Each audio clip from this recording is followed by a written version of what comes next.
para abrir os olhos dos cegos, para tirar da prisão os presos e do cárcere os que jazem em trevas. Senhor Deus e Pai, mais uma vez nos oramos ao Senhor. Deus, pedimos ao Pai que o Senhor tome a Tua palavra e que ela cumpra aquilo que apraz ao Senhor. Que ela possa achar, ó Deus, lugar em nossos corações, ó Deus, e fazer segundo a Tua vontade. Seja conosco nessa noite, em nome de Jesus. Amém. Podem se sentar, irmãos. Irmãos, segundo a Organização Mundial da Saúde, no Brasil nós temos 1 milhão de cegos. Se a gente for calcular as pessoas com problemas de vista, entre estigmatismo, catarata, o número vai ultrapassar 4 milhões. No mês passado eu tive uma palestra online, agora só tem palestra online, né? Com uma professora, ela é pedagoga e psicóloga para cegos. O interessante é que ela também é cega, lá do norte de Minas. E ela foi desmistificando uns tabus que as pessoas têm com cegos, né? Ela é uma pessoa super alta astral, mora sozinha, profissional, tem o consultório e tem a vida dela, uma vida normal. E ela falou, olha, as pessoas têm essa coisa de que o cego reconhece todo mundo pelo cheiro. Ela falou, primeiro que eu não gosto muito de perfume. A pessoa acha que o cego tem que descobrir todo mundo pelo tato. Ela falou, de maneira nenhuma. Eu conheço pela voz e quando eu converso, eu identifico quem é as pessoas. E ela, na palestra, dizia que ela trata com pessoas de todas as idades. Ela é professora de pessoas cegas, ela é professora de pessoas que ficaram cegas em decorrência de acidente automobilístico.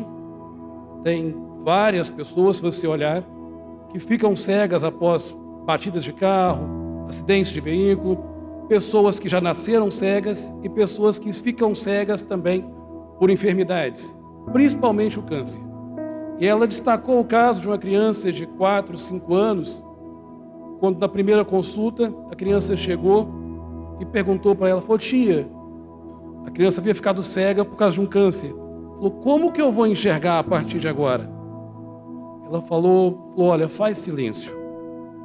Você vai aprender a enxergar de forma diferente.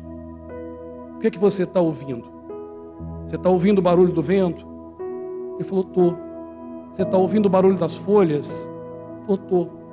Você consegue sentir o cheiro da chuva? Ele falou, consigo. Ele falou, pois é, a partir de agora você vai enxergar dessa maneira. Você vai ter sensibilidade para enxergar. Irmãos, o texto de Isaías 42 é um texto escrito pelo profeta Isaías cerca de 700 anos antes de Cristo. Israel passando por um período de esfriamento espiritual. Israel agora se confunde com as demais nações, onde não se consegue distinguir quem é o povo de Deus e quem não é o povo de Deus.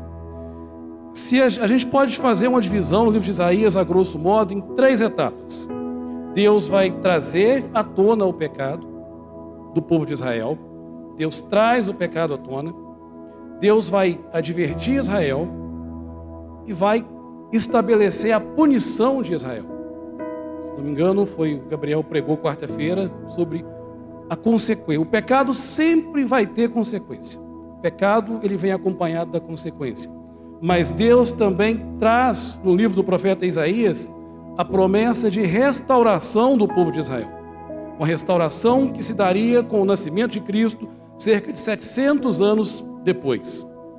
No capítulo 42, alguns estudiosos mostram a soberania de Deus, Deus como soberano criador e pastor. Deus sendo criador e pastor é o único que pode restaurar a criação dele. E é desse título que nós vamos meditar essa noite. A restauração do povo de Deus pertence a Deus. Somente Deus pode restaurar o seu povo. No início do versículo 7 que nós lemos, para abrir os olhos dos cegos. O profeta não diz que ele vai restaurar a visão do cego. O texto diz que ele vai abrir os olhos dos cegos. Como a professora psicóloga disse, ele vai ensinar o povo a enxergar com sensibilidade, como que o povo havia perdido. O povo de Israel havia perdido a sensibilidade de enxergar o reino de Deus. Não é o cego literal aqui, não é o cego que não tem visão, é o cego que não tem visão do reino de Deus. Ele está dizendo, quando Cristo vier, Ele vai ensinar vocês a enxergarem o reino de Deus com sensibilidade. Irmãos, nós temos vivido tempos difíceis, e o versículo prossegue dizendo que vai tirar da prisão os presos e do cárcere os que jazem em trevas. O Conselho Nacional de Justiça diz que nós temos mais de 1 milhão de pessoas comprometidas com a justiça hoje no Brasil. Mas não é desses presos que o texto está dizendo. Não é preso por ter cometido crime, por estar em conflito com a lei. É o preso do pecado. Irmãos, trazer de volta a sensibilidade. O povo de Israel perde a sensibilidade, se mistura, e Deus vai ter que mandar vir o povo da Síria para corrigir o povo de Israel. Deus é o Deus criador, Ele usa da forma que Ele quer, como Ele quer e quando Ele quer. E com quem Ele quer. Ele diz que Ele corrige e açoita aqueles que Ele ama. Então, para corrigir o povo, eu preciso retornar à sensibilidade do meu povo. O povo havia perdido a sensibilidade. E a igreja de Deus hoje? Quando é que ela perde a sensibilidade? Quando que a igreja perdeu a sensibilidade? Na pandemia, depois do decreto, acho que foi 12 ou 16 de março, que Deus precisa colocar um ponto e vírgula na história da humanidade para mostrar que nós não somos quem nós pensávamos que eram. Senhores do nosso destino, dono dos nossos afazeres. A gente estava cumprindo uma agenda semanal, mensal ou anual, que se Deus não estabelece um ponto e vírgula na história, nós estávamos perdidos. Nós nos achávamos donos de nossos destinos. E Deus agora vai trazer para a igreja a sensibilidade de volta. Quando que a igreja perde a sensibilidade, irmãos? Livro de Lucas, capítulo 24, 32. Os 2 discípulos no caminho de Emaús. Uma semana, ou na primeira semana após a crucificação. Eles vão caminhando, Jesus acompanha os 2 discípulos e começa a discorrer sobre as Escrituras. Eles perguntam, o senhor não está sabendo o que aconteceu em Israel? O senhor não sabe que o Messias que nós achamos que viria, morreu, foi crucificado? E no final, os 2 discípulos dizem, mas acaso não nos ardia o coração quando ele nos expunha as Escrituras? A igreja perde a sensibilidade com Cristo, quando o seu coração não arde mais com as Escrituras, quando o texto bíblico não fala mais com você, quando a pregação já não tem mais lugar no seu coração, quando a série da Netflix é mais importante do que um culto na igreja, quando maratonar uma série é muito mais importante do que ler um texto bíblico, quando ver um filme já não faz mais, ou está tão equiparado ao culto da igreja, ao cumprir o meu ritual no domingo. Quando eu perco a sensibilidade é quando isso não arde mais em mim, quando o louvor não faz diferença, quando a live do cantor sertanejo me chama a atenção. Mas que povo diferente é esse que Deus separou? É o povo de Israel misturado na terra. Nós estávamos dessa forma, irmãos, seguindo um ritual.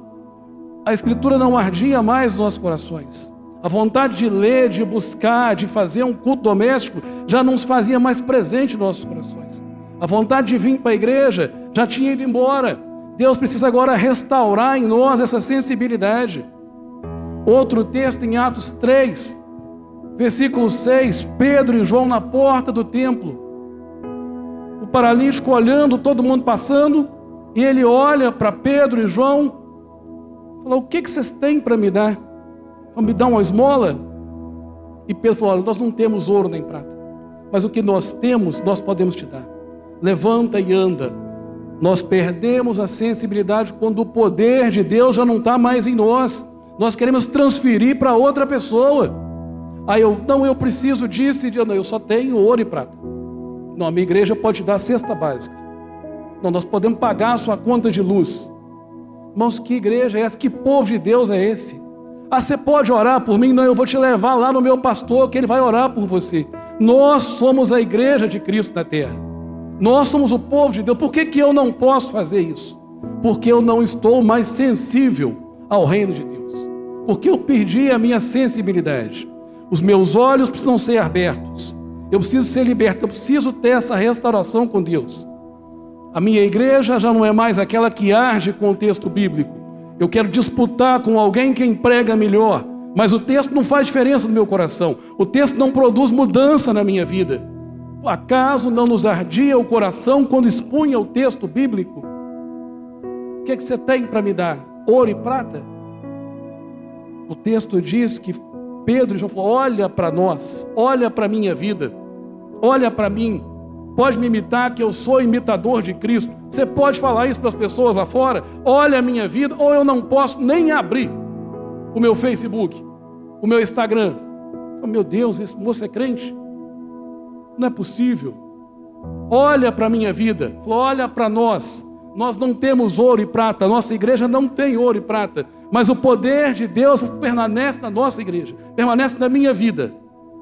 A igreja perdeu a sensibilidade, a igreja perde a sensibilidade quando o poder de Deus não está mais em nós. A gente quer passar para que o outro tenha esse poder, não lá no meu discipulador, não, nós temos esse poder, Deus nos deu essa autoridade.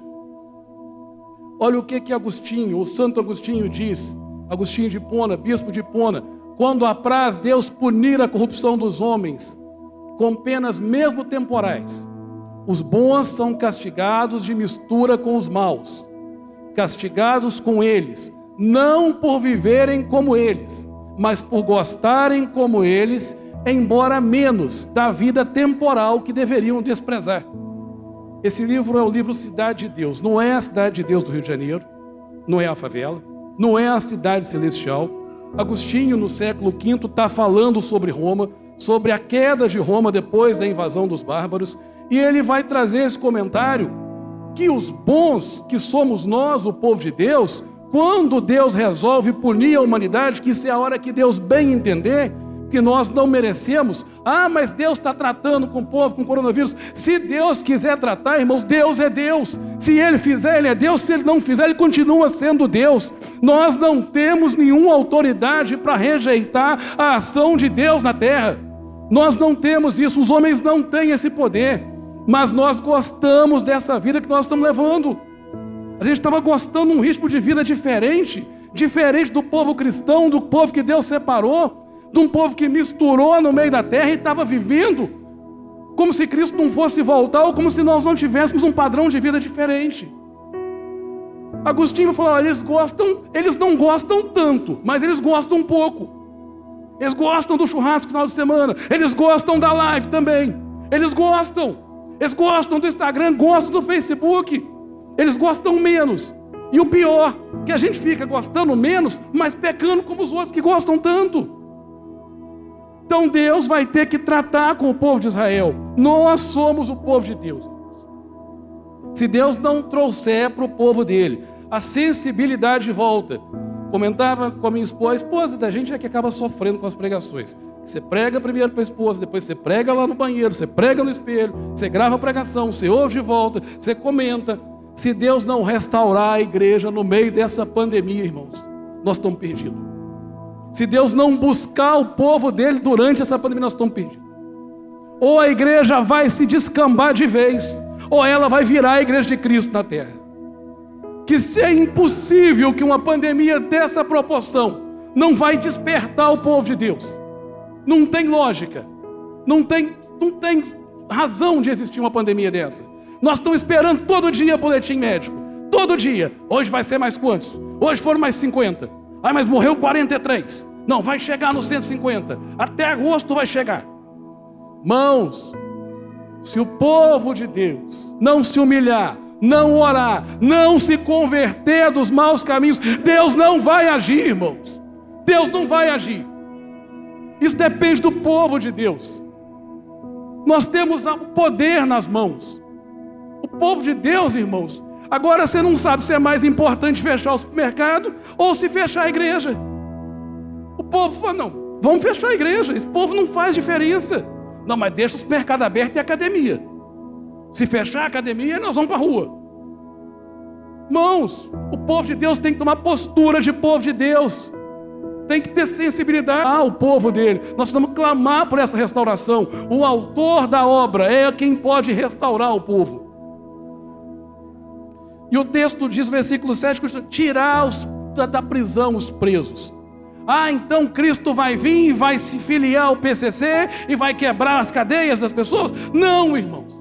Esse pensamento foi lá no judaísmo, que usaram isso contra Cristo. Ele está vindo para tomar o reino. Ele está vindo para tomar o poder de César. Não é isso que Cristo está dizendo, irmãos. Olha como é que os olhos cegos nossos precisam ser abertos. Irmãos, quem já teve no mundo do pecado, sabe o que é a prisão pelo pecado. A gente não precisa ir longe, não. Nós temos uma pracinha ali, nas 7 Lagoas. Você vai ver aquelas pessoas ali, 6 da manhã, 5 da manhã, esperando um bar abrir, para poder alimentar, para fomentar um vício.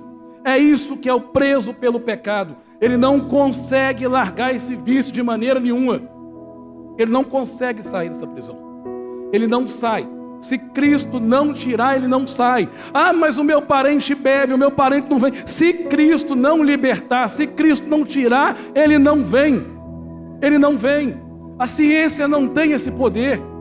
A psiquiatria, a psicologia vai te ensinar a conviver com esses problemas. Cristo vai tirar esses problemas da sua vida. O Salmo 107, tal como quem se assenta nas trevas à sombra da morte, presa em aflição e em ferro, porquanto se rebelaram contra as palavras de Deus e desprezaram o conselho do Altíssimo, portanto lhes abateu o coração com trabalho, tropeçaram e não houve quem os ajudasse. Irmãos, se Deus não libertar, se Cristo não libertar, não tem quem liberta. Os que jazem em trevas, em inquietações, a pessoa não tem razão de viver, ela pensa que a vida é só festa.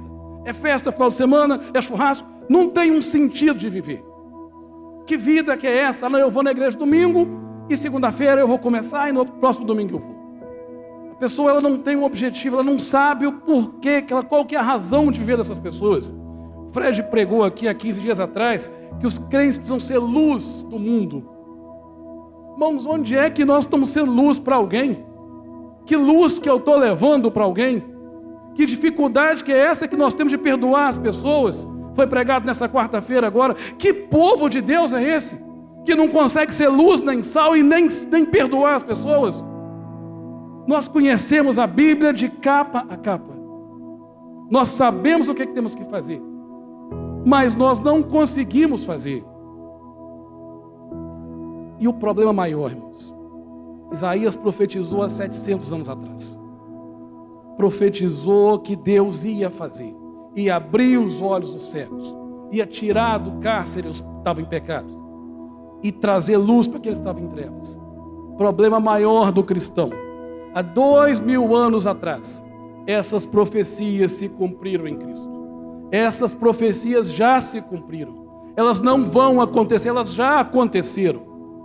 Lucas 4, 17 a 21. Jesus sentado na sinagoga dos judeus, e foi-lhe dado o livro do profeta Isaías. E quando abriu o livro, achou o lugar em que estava escrito. Jesus está lendo Isaías 42. Jesus pregava o Antigo Testamento. O Espírito do Senhor é sobre mim, pois quem me ungiu para evangelizar os pobres, enviou-me a curar os quebrantados de coração, a pregar liberdade aos cativos e restauração da vista aos cegos, a pôr em liberdade os oprimidos, a anunciar o ano aceitável do Senhor. E cerrando o livro e tomando a dar ao ministro, assentou-se, e os olhos de todos na sinagoga estavam fitos nele. Então começou a dizer-lhes: hoje se cumpriu esta escritura em vossos ouvidos. Jesus está referindo-se a Isaías 42, onde a Trindade desce e diz: eis o meu servo, quem sustenho, o meu eleito, em quem me compraz. A minha alma, pus o meu espírito sobre ele, juízo produzirá entre os gentios. Deus está falando que ungiu Cristo, encheu com o Espírito Santo, para que ele viesse abrir os olhos dos cegos, tirar da prisão os cativos e trazer luz para quem estava em trevas. Irmãos, as profecias se cumpriram. A profecia do povo de Israel se cumpre em Jesus. E Jesus agora em Mateus 4,17 começa o seu ministério e diz: desde então começou Jesus a pregar e a dizer: arrependei-vos porque é chegado o reino dos céus. Depois do cumprimento das profecias de Isaías, Jesus começa o seu ministério dizendo: arrependei-vos porque é chegado o reino dos céus. Nós já temos visto o reino dos céus. Irmãos, nós estamos vivendo um período em que o reino de Deus já foi instalado na terra. Mas como que nós não conseguimos enxergar esse reino? Por que que eu não consigo ver esse reino? O reino de Cristo é um reino espiritual, irmãos. A gente está olhando para Cristo como se o reino de Cristo fosse natural. Se Deus fosse tomar o poder, a política agora é no mês de outubro, agora nós vamos ganhar. O Partido Social Cristão vai tomar o poder. De maneira nenhuma, irmãos. Não é esse reino que Cristo está pregando. Respondeu Jesus: o meu reino não é deste mundo. Se o meu reino fosse deste mundo, pelejaria os meus servos, para que eu não fosse entregue aos judeus. Mas agora, o meu reino não é daqui. O plano de salvação é de Deus. Jesus é preso porque Deus determinou que ele fosse preso. Jesus morre na cruz porque é plano de salvação. Tudo contribuiu porque Deus havia planejado dessa forma. Mas nós estamos olhando para o reino de Deus com os olhos naturais e não estamos conseguindo enxergar o reino de Deus. O meu reino não é desse mundo. Irmãos, complicado demais você viver no mundo capitalista, complicado. Você é impulsionado a ter as coisas, a ter que conquistar as coisas. É pecado ter as coisas? Não, não é pecado. É pecado entender de política, de economia? Não, desde que isso não te atrapalhe com o reino de Deus. Quando eu começo a buscar essas coisas mais do que o reino de Deus, quando isso faz parte da minha vida, mais do que a obra de Cristo, tem alguma coisa errada comigo. Eu não consegui enxergar esse reino, que os fariseus e os judeus não enxergaram.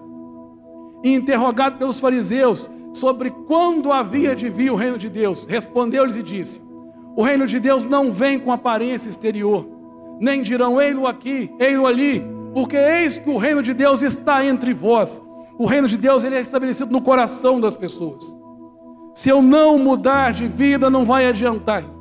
Se eu continuar vivendo essa mesma vida, de um cego espiritual, de um preso em pecado, eu não consigo parar de pecar.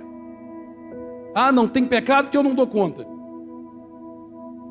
Que espécie de crente é esse, que ele não consegue vencer o pecado? Não, tem coisa que eu não aguento. Eu tenho que clicar naquilo. Irmãos, tem que ter alguma coisa errada. Ou com a palavra de Cristo, ou com a minha vida. Se essa palavra é verdadeira, tem algo errado comigo. Por que que eu não estou conseguindo enxergar esse reino de Deus, irmãos? Por que que eu não consigo enxergar esse reino espiritual se ele existe? Eu preciso enxergar.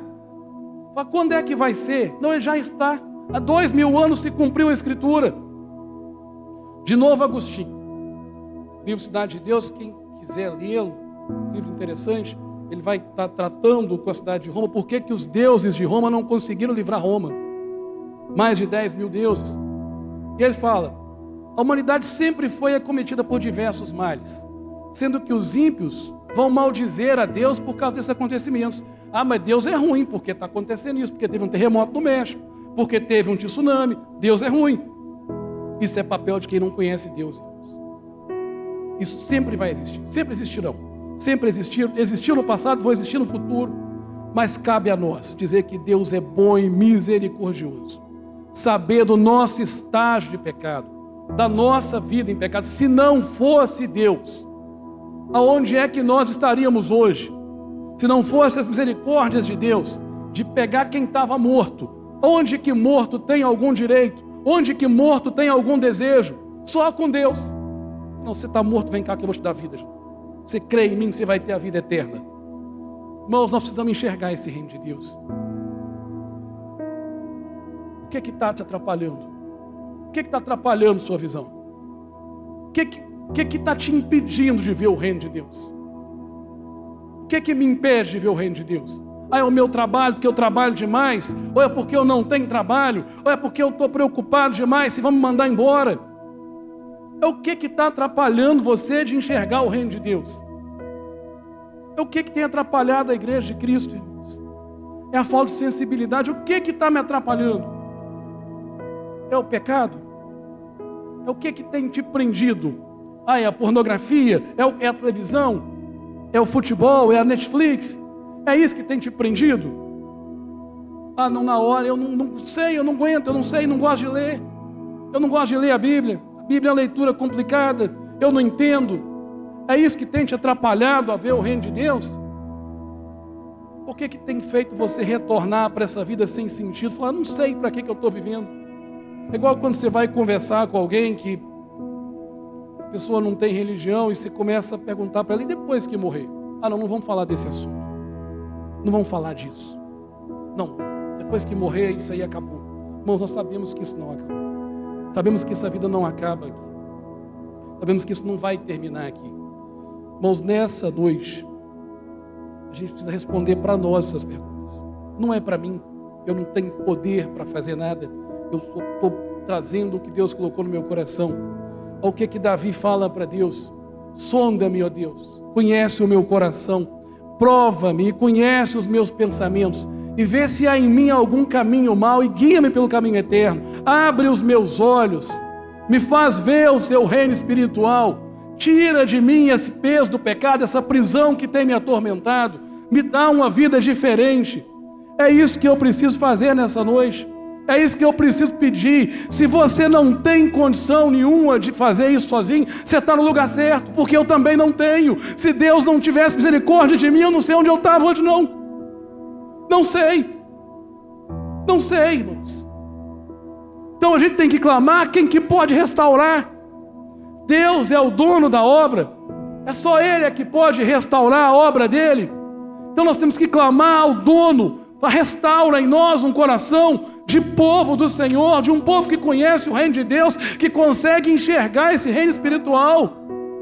Nós precisamos ser o reino de Deus, irmãos, aqui na terra. As profecias já se cumpriram, elas não vão se cumprir não. Elas se cumpriram há 2000 anos atrás em Cristo. Irmãos, Deus, quando Ele tem que restaurar, Ele vai restaurar. Se vai ser a nossa geração, ou se vai ser a geração futura, Deus sabe. Deus sabe. Para sair 3 milhões do deserto, e duas pessoas entrarem na terra prometida. Isso não é dificuldade para Deus não, irmãos. Não é dificuldade não. Se Deus tiver que começar uma geração toda de novo, Ele vai começar. Mas vai ser uma geração santa. Vai ser uma geração santa porque Deus é santo. Não tem como o povo de Deus ser diferente de Deus. Ou nós vamos criar um compromisso com Deus nessa pandemia, ou nós vamos nos perder de vez. Não adianta ficar frequentando a igreja. Não adianta ficar olhando o boletim médico e esperando, falando, nossa, quando é que vai acabar? Vai acabar quando a igreja tomar a posição de igreja.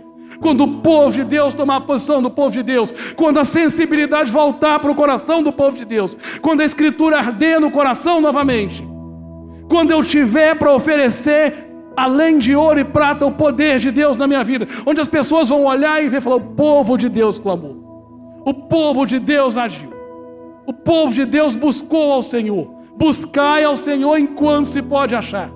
Nós ainda temos tempo de buscar a Deus. Irmãos, não temos que esperar lá de fora, não. O compromisso é nosso. O compromisso é do povo de Deus. Nós possamos, irmãos, nessa noite, buscar entendimento, visão desse reino espiritual. Se eu não consigo enxergar, que eu peço a Deus, que Deus me mostre o seu reino. Que reino é esse espiritual que eu nunca vi? Que reino é esse que as pessoas não conhecem? Nós precisamos conhecer ao Deus que nós servimos. As pessoas só vão seguir o povo cristão quando vê que o povo cristão é um povo diferente. A nação de Israel se perdeu, se corrompeu, quando começou a parecer demais com os outros povos. Perdeu a identidade de cristão. Nós precisamos ser o povo que é a luz do mundo, que tem luz. Nós precisamos voltar, irmãos. Precisamos recomeçar, para que Deus nos restaure.